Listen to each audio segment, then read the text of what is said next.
নমস্কাৰ, মই আপিল ৰহমান আৰু স্বাগতম জনাইছোঁ এইটো ইউটিউব চেনেললৈ। আজি আমি পঢ়িম ক্লাছ 10 মেথছৰ অনুশীলনী 4.1। যোৱা ভিডিঅ'ত আমি অনুশীলনী 4.1ৰ 1ৰ 8 নম্বৰলৈকে কৈছোঁ। আজি আমি 2ৰ পৰা 4 নম্বৰলৈকে কৰিম। আমাক 2 নম্বৰ কৈছে যে তলৰ পৰিস্থিতি কেইটাক দ্বিঘাত সমীকৰণৰ আৰ্হিত প্ৰদৰ্শন কৰা। গতিকে দ্বিঘাত সমীকৰণৰ আৰ্হিত প্ৰদৰ্শন কৰিব দিছে। এইবিলাক প্ৰশ্ন MCৰ কাৰণে ইম্পৰ্টেণ্ট, সেইকাৰণে মই ছাইডত MCQ লিখি দিছোঁ। কিয়নো তোমালোকক এনেকুৱা প্ৰশ্ন দিয়া থাকিব, প্ৰশ্ন লিখি উত্তৰটো তোমালোকৰ অপশ্যনত দিয়া থাকিব, বিকল্পত দিয়া থাকিব। তোমালোকে সলিউশন কৰি পেলাই কোনটো দ্বিঘাত সমীকৰণ হয়, যিটো অপশ্যনত থাকিব সেইটো অপশ্যন ৰাইট কৰিব লাগিব। ঠিক আছে। 2ৰ 1 নম্বৰটো কৈছে কি যে আয়তাকাৰ মাটি এটুকুৰাৰ কালি 528 বৰ্গমিটাৰ, মাটি টুকুৰাৰ দিক ইয়াৰ পথালিৰ দুগুণতকৈ 1 মিটাৰ বেছি। আমি মাটি টুকুৰাৰ দিক আৰু প্ৰস্থ উলিয়াব লাগে। কৈছে আয়তাকাৰ মাটিৰ কথা কৈছে, গতিকে 2ৰ 1ৰ সলিউশন আমি কৰি লওঁ প্ৰথমত। যিসকলে চেনেলটোত নতুন, চেনেলটো ছাবস্ক্ৰাইব কৰিবা আৰু ভিডিঅ'টো লাইক কৰি দিবা। ঠিক আছে। আমাক আয়তাকাৰ মাটিৰ কথা কৈছে, ইয়াৰ কালি কৈছে 528 বৰ্গমিটাৰ অৰ্থাৎ মিটাৰ স্কোয়াৰ। আৰু ইয়াৰ যিটো দিক আছে, দিকটো ডাঙৰটো দিক হয়, দিকটো পথালি অৰ্থাৎ প্ৰস্থতকৈ দুগুণতকৈ 1 মিটাৰ বেছি। অৰ্থাৎ প্ৰস্থ যদি 2 মিটাৰ হয় তেনেহ'লে দিক কি হ'ব? দুগুণ হ'ব, অৰ্থাৎ 2 × 2 4 আৰু 1 মিটাৰ বেছি, অৰ্থাৎ 5 হ'ব দিক। ঠিক আছে, এনেকুৱা কৈছে প্ৰশ্ন মতে। আমি প্ৰথমত ধৰি লওঁ যে ধৰা হ'ল, ধৰি পেলাই আমি সমীকৰণটো গঠন কৰিম। যে ধৰা হ'ল আয়তাকাৰ মাটি এটুকুৰাৰ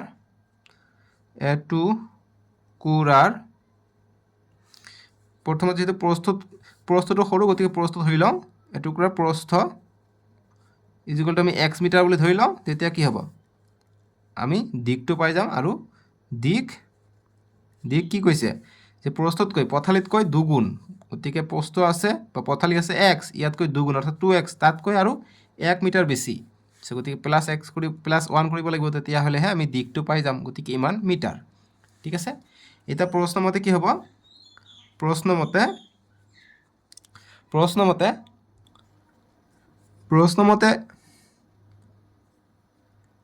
প্ৰশ্নমতে আমাক কৈছে আয়তাকাৰ মাটি এটুকুৰাৰ প্ৰস্থ x মিটাৰ পাইছোঁ আৰু দিক ইমান পাইছোঁ।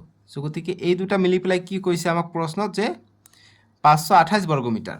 গতিকে আমাক লিখিব লাগিব x ইনটু, অৰ্থাৎ গুণ কৰিব লাগিব, যিহেতু আয়তৰ কালি কেনেকৈ ওলাওঁ আমি? দিক পূৰণ প্ৰস্থ কৰোঁ, গতিকে দিক হৈছে x, প্ৰস্থ কিমান? প্ৰস্থ হৈছে 2x + 1 ইজিকুৱেল টু কিমান হ'ব? 528 মিটাৰ। 28 মিটাৰ। গতিকে আমি সমীকৰণ গঠন কৰি আছোঁ। এতিয়া ইয়াত আৰু মিটাৰ দিব নালাগে। ঠিক আছে। আমি সমীকৰণটো এতিয়া পাই যাম। এতিয়া x × 2 আহিব, x × x 2x স্কোয়ার, তাৰপিছত প্লাছ আছে, প্লাছ দিম, x × 1 x ইজিকুৱেল টু 528 থাকিলে। এইটো ইফালে আনিলে আমাৰ সমীকৰণ গঠন হৈ গ'ল। গতিকে 2x স্কোয়াৰ প্লাছ x, এইটো ইফালে আহিলে মাইনাছত আহিব, গতিকে -528 ইজিকুৱেল টু 0। আমাৰ ইয়াৰ ঘাত কিমান আছে? সৰ্বোচ্চ ঘাত 2 আছে, গতিকে এইটো দ্বিঘাত সমীকৰণ গঠন কৰা হৈ গ'ল। বাছ এইটোৱে হৈ গ'ল আৰ্হি। বাকী এতিয়া এইটো মিডিল টাৰ্ম কৰিলে তোমালোকে এক্সৰ মান পাই যাবা। দুটা আহিব মিডিল টাৰ্ম কৰিলে মান, এটা মাইনাছত আহিব, যিটো অসম্ভৱ হ'ব, যিটো পজিটিভত আহিব, ধনাত্মক আহিব, সেইটো মান লৈ তোমালোকে এক্সৰ মান পাই যাবা, অৰ্থাৎ প্ৰস্থৰ মান পাই যাবা, আৰু ইয়াত এক্সৰ মান বহাই দিলে দীঘৰ মানো পাই যাবা। ঠিক আছে। গতিকে আমাক এইখিনি কৰিব কৈছে, এইখিনি কৰিলে হৈ গ'ল। অপশ্যনত তোমালোকে এইটো থাকিব, যিটো থাকিব সেইটো তোমালোকে টিক কৰিব লাগিব। ঠিক আছে। ভেৰি ইম্পৰ্টেণ্ট MCৰ কাৰণে এইবিলাক প্ৰশ্ন। যি কি নহওক, এইটো গ'ল 2ৰ 1 নম্বৰটো সলিউশন। বুজি পাইছা যদি এতিয়া কমেণ্ট বক্সত জনাবা। ঠিক আছে। এইখিনি হৈ গ'ল। তোমালোকে যদি আৰু ইয়াৰ পৰা এক্সৰ মান ওলাব বিচাৰা, মই ইয়াত কৰি থৈছোঁ, তোমালোকে দেখা। এইটো কি কৰিবা? এইটো পূৰণ এইটো কৰিব লাগে মিডিল টাৰ্মত, গতিকে 1056 পাই যাবা। তেতিয়া মিডিল টাৰ্ম কৰিলে এইটো এক্সৰ মান 16 পাই যাবা। ঠিক আছে। -6 হৈ আছে ইজিকুৱেল টু 0, 16 পাই যাবা। ইয়াৰ মান 16 পাবা, 16 × 2 32 থাকে, 33 পাবা দীঘৰ মান। বুজি পাইছা? এনেকৈ কৰিব লাগিব। মই এইটো কৰি থৈছোঁ ৰাফ হিচাপে।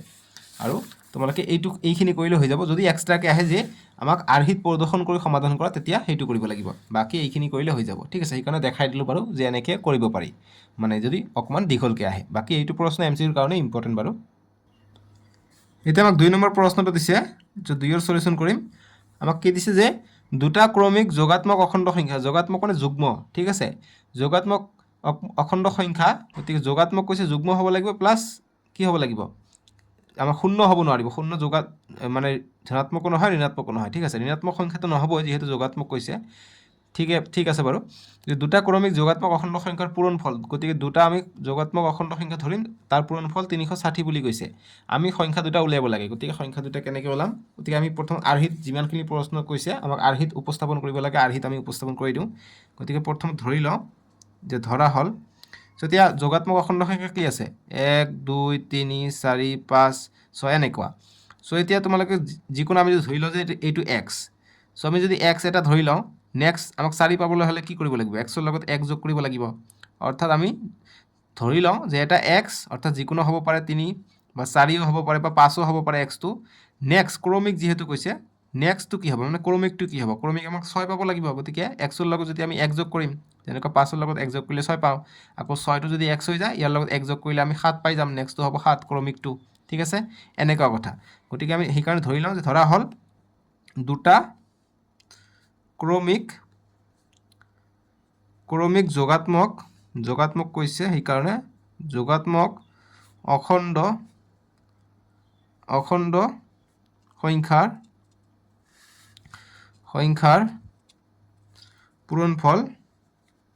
পূৰণফল 360 গতিকে ধৰি লওঁ ধৰা হ'ল দুটা ক্ৰমিক যোগাত্মক অখণ্ড সংখ্যা ৰ নিদিবা সংখ্যা কি এটা আমি x হ'ব আনটো কি হ'ব x আৰু আনটো হ'ব x + 1 ঠিক আছে এনেকৈ আগবাঢ়ি থাকিব এতিয়া প্ৰশ্ন মতে কি কৈছে একৰ্ডিং টু কোৱেশ্চন বা প্ৰশ্ন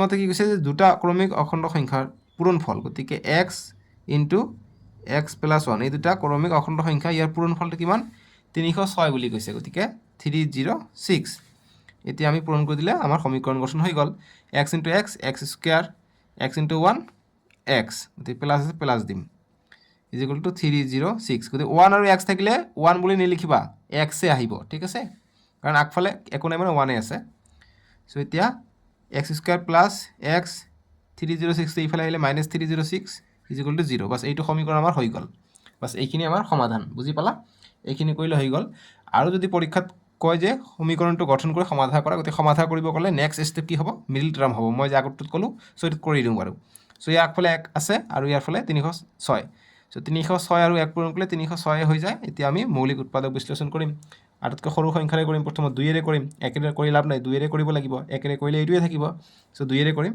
2 এৰে কৰিলে 2 × 5 = 30 2 × 3 = 6 আকৌ 2 এৰে কৰিলে 2 এৰে নাযাব 3 এৰে যাব 3 × 5 = 15 3 × 1 = 3 51 আছে 3 এৰে যাব 3 × 1 = 3 2 গ'ল ইয়াত কিমান হৈ গ'ল 21 3 × 7 = 21 বাস এতিয়া এইকেইটা আহি গ'ল এতিয়া আমি এইটো পূৰণ কৰিলে 2 × 3 6 6 × 3 = 18 18 পূৰণ 17 কৰিলে আমি 306 পাই যাওঁ গতিকে এইটোৱে আমি কৰিম গতিকে x স্কয়াৰ প্লাস 18 টো আমি বেছিকৈ ৰাখোঁ x টো আমি যেহেতু আমাক মিলি পেলাই কি কৰিব লাগে x পাব লাগে ঠিক আছে গতিকে আমি 18টা x মাইনাস 17টা x কৰি দিওঁ তেতিয়া আমি এটা x পাই যাওঁ -306 = 0 এইটো এক্সট্ৰা কৰি আছোঁ তোমালোকে এইখিনি এনসাৰ কৰিলে হৈ যাব এইখিনি এক্সট্ৰাকৈ দি দিওঁ কিয়নো যদি পৰীক্ষাত আহে বাৰু সেইকাৰণে এটা কৰাই দিওঁ বাৰু এনেকৈ কৰিলে দুটা এনসাৰ ওলাব এটা নেগেটিভ আহিব যেটো অসম্ভৱ আৰু এটা পজিটিভ আহিব পজিটিভটো দিলে আমি যোগাত্মক অখণ্ড সংখ্যা একক বা যিকোনো সংখ্যা একক আমি পাই যাম ঠিক আছে যেটো প্ৰশ্নত ক'ব মুঠতে x কমন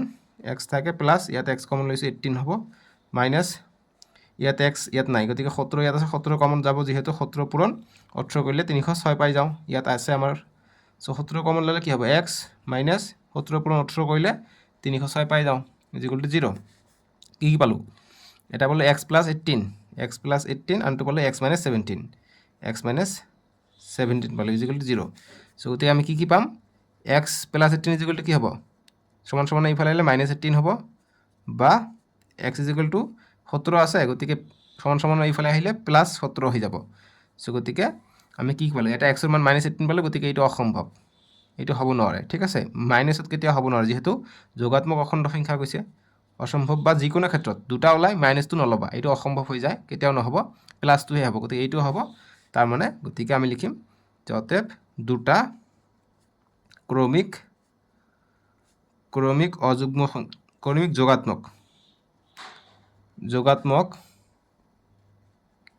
যোগাত্মক অখণ্ড সংখ্যা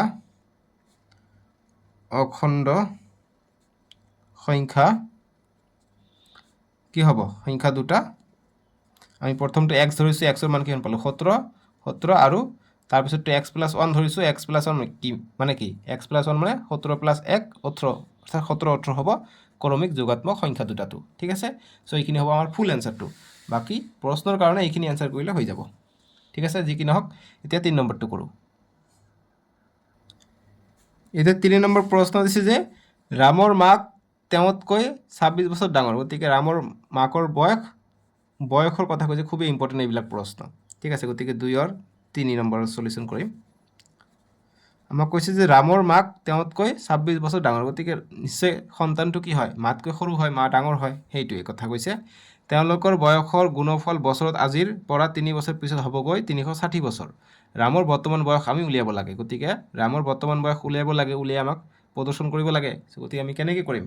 গতিকে সমীকৰণ আৰ্হিত প্ৰদৰ্শন কৰিব দিছে। গতিকে আমাক প্ৰথমত ধৰি ল'ব লাগিব। গতিকে প্ৰথমত ধৰি লওঁ, ৰামৰ বয়স ধৰি লওঁ, যিহেতু ৰাম সৰু। গতিকে ধৰা হ'ল ৰামৰ বৰ্তমান বয়স ধৰি লওঁ। বৰ্তমান বয়স যিহেতু কৈছে, বৰ্তমান বয়স = x বছৰ বুলি ধৰি লওঁ। XY যি ধৰা তোমালোকে, x বছৰ। ঠিক আছে, ধৰা হ'ল ৰামৰ বৰ্তমান বয়স x বছৰ। গতিকে কি হ'ব? অতএব মাকৰ কি হ'ব? অতএব দিম, অতএব ৰামৰ মাকৰ বৰ্তমান বয়স কি হ'ব? বৰ্তমান বয়স কি হ'ব? যিহেতু ইয়াৰ বয়স যদি x বছৰ হয়, কিমান বছৰ ডাঙৰ? মাতকৈ 26 বছৰ ডাঙৰ। গতিকে 26 যোগ কৰিব লাগিব, 26 বছৰ যোগ কৰিব লাগিব। গতিকে ইমান বছৰ। ঠিক আছে, এতিয়া আমাক প্ৰশ্নমতে কি কৈছে? গতিকে প্ৰশ্নমতে বা একৰ্ডিং টু কুৱেশ্যন, প্ৰশ্নমতে কি কৈছে যে ইহঁতৰ যিবিলাক বয়স আছে, বয়সৰ গুণফল আজিৰ পৰা 3 বছৰ পিছত হ'বগৈ 360। চ' গতিকে বয়সৰ গুণফল, অৰ্থাৎ এইটো আমাক গুণ কৰিব লাগিব। ঠিক আছে, গতিকে আজিৰ পৰা 3 বছৰ পিছত ৰামৰ বয়স কিমান হ'ব? গতিকে এতিয়া আছে x, 3 বছৰ পিছত 3 বছৰ বাঢ়িব। আকৌ মাকৰ আছে বৰ্তমান x+26, আৰু 3 বছৰ পিছত আৰু 3 বছৰ বয়স বাঢ়িব। চ' এইটোৰ গুণফলটো কিমান হয়? গুণফলটো 360 হয় বুলি কৈছে। গতিকে 360 বছৰ হয় বা 60 হয় বুলি কৈছে। চ' এতিয়া আমি সমীকৰণটো পাই যাম। চ' x × x² আগত এইটোৱে কৰি লওঁ, x+3 আৰু ইনটু নিদিলেও হ'ব, এইটো মানে ইনটু বুজায়। x 26 আৰু 3 যোগ কৰিলে 29 হৈ যায়, = 360। চ' এতিয়া আমি পূৰণ কৰি দিওঁ, x × x² plus x × 29 29x, আকৌ 3 × x 3x প্লাছ 3 × 29 কৰিলে কি হ'ব?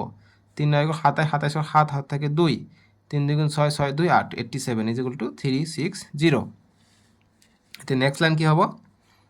x² 29টা x আৰু 3টা x যোগ কৰিলে কিমান হয়? 32টা x আৰু প্লাছ 87, এইটো ইফালে আহিলে -360 হ'ব, = 0। এতিয়া দেখা, x² প্লাছ 32x, গতিকে এতিয়া বিয়োগ কৰিব লাগিব। ডাঙৰটোৰ সন্মুখত মাইনাছ আছে, গতিকে মাইনাছতে আহিব এনচাৰটো। চ' গতিকে মাইনাছত আহিলে ইয়াত কৰা তোমালোকে 360 বিয়োগ 87, গতিকে 87। 10ৰ পৰা 7 গ'লে 3, 87 আছে। গতিকে ইয়াত থাকিলে 5, এক ধাৰি কৰি ল'লে 15, 15ৰ পৰা 8 গ'লে 7 আৰু 2 আহিলে 273 আহিলে। ঠিক আছে, গতিকে -273 = 0।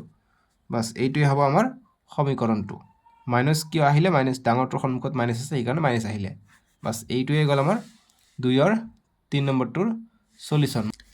4 নম্বৰ প্ৰশ্ন দিছে যে কৈছে যে এখন ৰেলগাড়ীয়ে 480 কিলোমিটাৰ পথ এটা সমান দ্ৰুতিত ভ্ৰমণ কৰে। গতিকে সমানভাৱে গৈছে।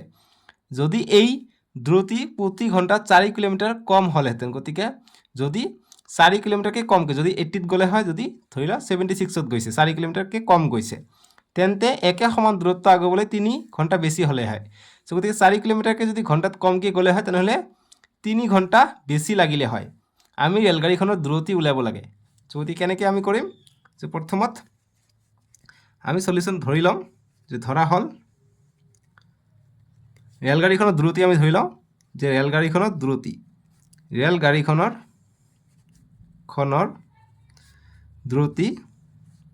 দ্ৰুতি বা বেগ একে বস্তু। ঠিক আছে, দ্ৰুতি বা বেগ বুলি লিখি দিওঁ। দ্ৰুতি বা বেগ = আমি x বুলি ধৰি লওঁ।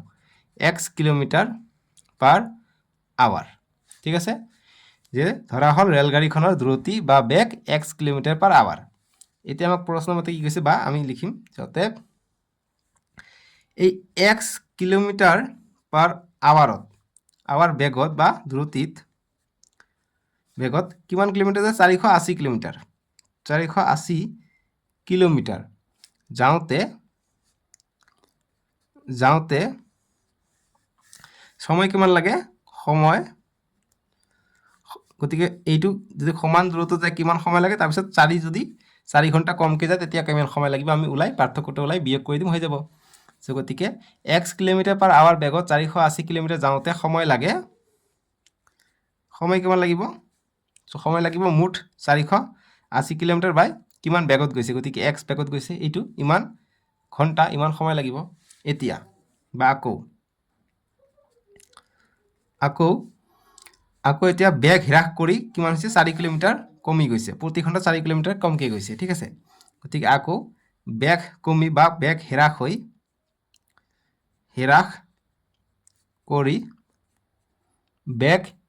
কৰি কিমান 8 কিলোমিটাৰ কমকৈ গৈছে গতিকে 80ত গ'লে 72 হ'ব তাৰমানে মই 4 অসমীয়া ভাবি আছোঁ যি কি নহওক 8 কিলোমিটাৰ কমকৈ গৈছে ঠিক আছে 8 কিলোমিটাৰ পাৰ আৱাৰ হ্ৰাস কৰি ঠিক আছে হ্ৰাস কৰি যে বেগ হ্ৰাস কৰি 8 কিলোমিটাৰ পাৰ আৱাৰ নতুন বেগ হ'ব নতুন বেগ যেহেতু 8 কিলোমিটাৰ পাৰ আৱাৰ হ্ৰাস কৰিছে গতিকে প্ৰথমত বেগ আছিল কিমান বেগ বা দ্ৰুতি x আছিলে গতিকে 8 কিলোমিটাৰ কমিব গতিকে 8 কিলোমিটাৰ কমিলে ইমান কিলোমিটাৰ পাৰ আৱাৰ সো এতিয়া আমি লিখিম অতএব সেম এইটো কথা যে x - 8 বেগত কিলোমিটাৰ পাৰ আৱাৰ বেগত গাড়ীখন বা কি কৈছে আমাক ট্ৰেইনৰ কথা কৈছে না ট্ৰেইনখন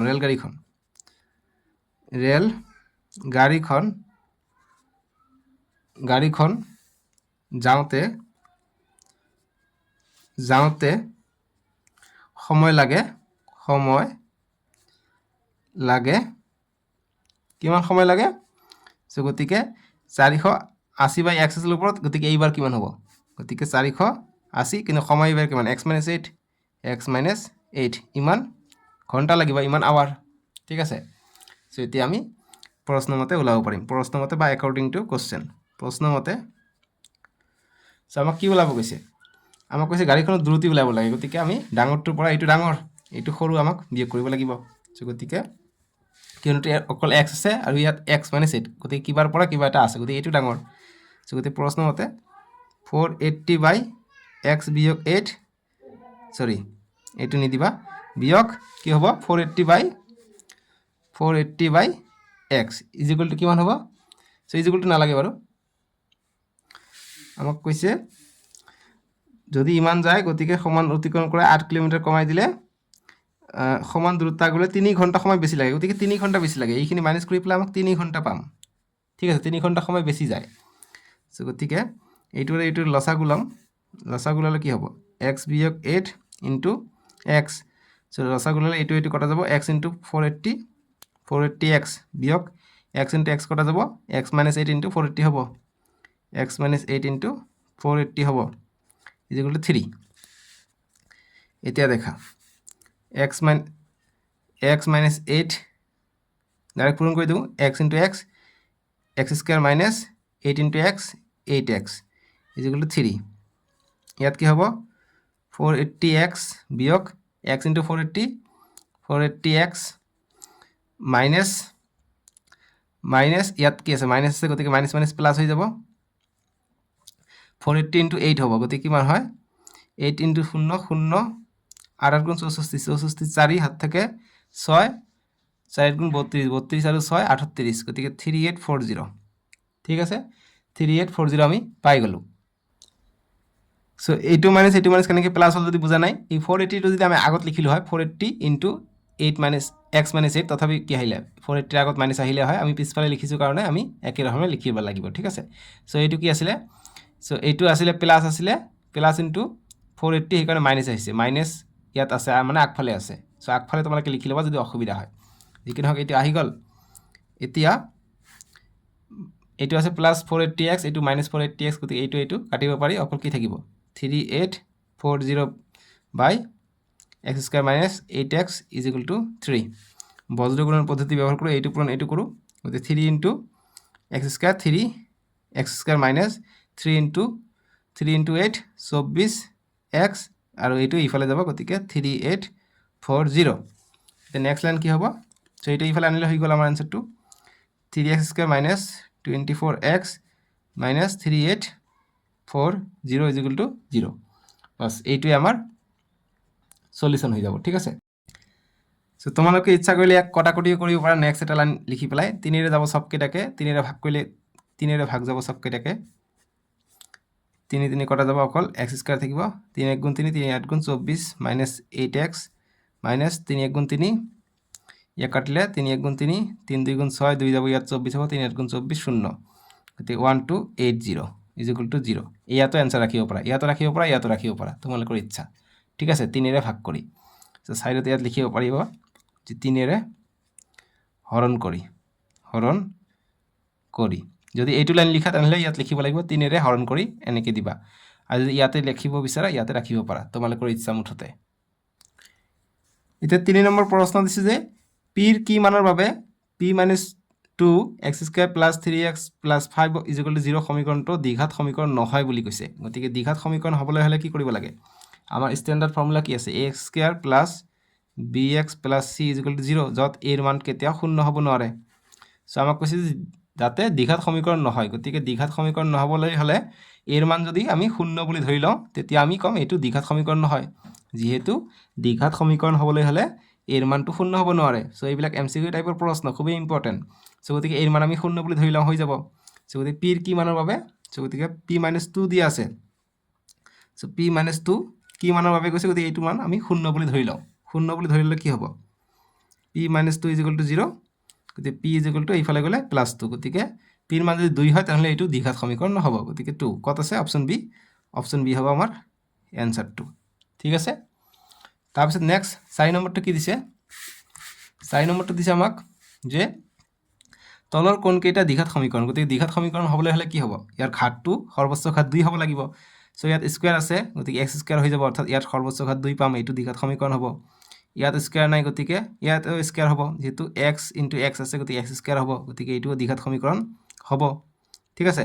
কিন্তু ইয়াতো চাবা, ইয়াতো x আছে, গতিকে x স্কয়াৰ, গতিকে ইয়াতো x স্কয়াৰ হ'ব, ইয়াতো x স্কয়াৰ হ'ব, গতিকে এইফালে আৰু এইফালে থাকিলে কটাকটি যাব, গতিকে এইটো দ্বিঘাত সমীকৰণ নহ'ব, কিয়নো x স্কয়াৰটো কটাকটি যাব, এইটো ভাঙি লিখিলে ভাঙিবা, এইটো কটাকটি যাব, পূৰণ কৰিবা জাষ্ট চাবা কটাকটি যাব, গতিকে এইটো দ্বিঘাত সমীকৰণ নহ'ব। বাকী এইটো দ্বিঘাত সমীকৰণ হ'ব, ইয়াত x স্কয়াৰ থাকিব, ইয়াত আৰু কটাকটি নাযায়। 3 নম্বৰটো চেক কৰা, x - 2 whole square plus 1 is equal to 2x - 4। So যেহেতু এইবিলাক MCQ টাইপৰ প্ৰশ্ন তোমালোকক পটককৈ কৰিব লাগিব, ঠিক আছে। গতিকে ইয়াত চাবা, ইয়াত x স্কয়াৰ নাই, কিন্তু ইয়াত সূত্ৰত ভাঙিলে কি হ'ব, x square plus 2ab plus b square যিটো সূত্ৰ আছে সেইটো, গতিকে মাইনাছত আছে, কি হ'ব x square plus 2 square minus 2x into b, অৰ্থাৎ x square plus 4 minus 4x, x square পালোঁ, গতিকে এইটো দ্বিঘাত সমীকৰণ হ'ব। 3 নম্বৰটো দ্বিঘাত সমীকৰণ হ'ব। বাকী ইয়াত x ইনটু x স্কয়াৰ, ইয়াতো x ইনটু x স্কয়াৰ, গতিকে এইফালে এইফালেটো কটা যাব, অৰ্থাৎ এইটোও দ্বিঘাত সমীকৰণ নহ'ব, গতিকে 1 আৰু 3টোহে দ্বিঘাত সমীকৰণ হ'ব। এতিয়া কৈছে শুদ্ধটো বাছি ওলোৱা, শুদ্ধ কোনটো হ'ব, অপশ্যন A দিছে 2 আৰু 4, B দিছে 1 আৰু 2, C দিছে 1 আৰু 3, গতিকে C হ'ব আমাৰ এনসাৰটো, কিয়নো 1 আৰু 3টোহে দ্বিঘাত সমীকৰণ। সো আমাৰ এনসাৰটো হ'ব C, বাকী Dটো 2 আৰু 4 নহয়, বা C হ'ব আমাৰ এনসাৰটো, ঠিক আছে। এনেকৈ আমাক অংকবিলাক কৰিব লাগিব। এতিয়া নেক্সট ভিডিঅ' তোমালোকে স্ক্ৰীনৰ ৰাইট ছাইডত উঠিব, তাতে ক্লিক কৰি চাব পাৰিবা, আৰু নহ'লে ডেছক্ৰিপশ্যনত দিয়া আছে এক্সাৰচাইজ 4.22, আৰু তোমালোকৰ সুবিধাৰ কাৰণে প্লে লিষ্টটো বনাই দিয়া আছে, তাতে ক্লিক কৰি চাব পাৰিবা, বা প্লে লিষ্টত ভিজিট কৰি চাব পাৰিবা। মোৰ নাম যিটো দেখা পাইছে আপিল ৰহমান AR বুলি লগো আছে, তাতে ক্লিক কৰিলে প্লে লিষ্টত গৈ তোমালোকে সকলো ছাবজেক্টে চাব পাৰিবা, ঠিক আছে। চাৰ্জলৈকে আহো দিয়ক, বাই বাই, টেক কেয়াৰ।